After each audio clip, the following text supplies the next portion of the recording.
ரசல்மீனியா 42ஓட ticket sale இப்படியே மந்தமாக போனால் ரோமன் ரெயின்ஸோட ரசல்மீனியா மேட்ச் ட்ரிபிள் த்ரெட் மேட்சாக மாறக்கூட வாய்ப்பு இருக்குது. ட்ரிபிள் ஹெச்சோட கண்ட்ரோலில் WWE ரொம்பவும் மோசமாக போகுது. கண்டிப்பாக சரியான ஸ்டோர் லைனை WWEயில் கொண்டு வந்தால் மட்டுமே பக்காவாக இருக்கும்.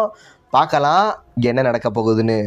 ஏன் நம்ம செத் ரோலின்ஸ் கூட ரோமன் வர்சஸ் பங்க் மேட்ச்சில் ஆட் ஆக வாய்ப்பு இருக்குது. ட்ரூ மேக்கெண்டயரை ரசல்மீனியா 42 நடக்கிறதுக்கு முன்னாடியே டைட்டில் லாஸ் பண்ண வச்சுட்டு கோடி ரோட்ஸ் வர்சஸ் ராண்டி ஓர்டனுக்கு ரசல்மீனியா 42ல் டைட்டில் மேட்ச் நடத்தினா நல்லா தான் இருக்கும். ஆனால் ட்ரூ மேக்கெண்டயரை திரும்பவும் WWE மொக்க பண்ணால் அவரோட ஃப்யூச்சர் ரொம்பவும் மோசமாக இருக்கும். ஆனால் WWE இந்த மாதிரி தான் பண்ண போகிறாங்க. பார்க்கலாம் என்ன நடக்க போகுதுன்னு. ட்ரூ மேக்கெண்டயர் ஒருவேளை ரசல்மீனியா வர சாம்பியனாக இருந்தால் கண்டிப்பாக அவருக்கு ஃபேட்டல் 4-வே மேட்ச் தான் ரசல்மீனியா 42ல் WWE புக் பண்ணுவாங்க.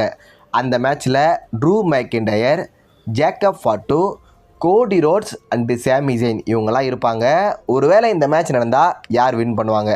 கமெண்டில் சொல்லுங்கள்.